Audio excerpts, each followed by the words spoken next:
Ayan, tanggal na guys. Tanggal na ang ating fork. Tapos, mag-check kayo, magdi-DIY. Dito nyo itapat, oh. Ayan. So, dito ko itinapat.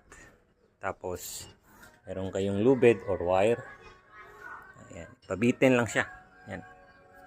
Para ma-access nyo na, para di nyo natatanggalin yung ibang parts. Fork lang. Front fork.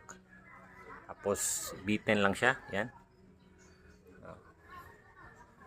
Ma-access na natin to. So, titingnan natin ang loob. So, ayan o. Converted. Sa mga nagtatanong, ayan o. Butas. Solid naman ang butterfly ng Rouser 180. Pwede natin butasan para lagyan.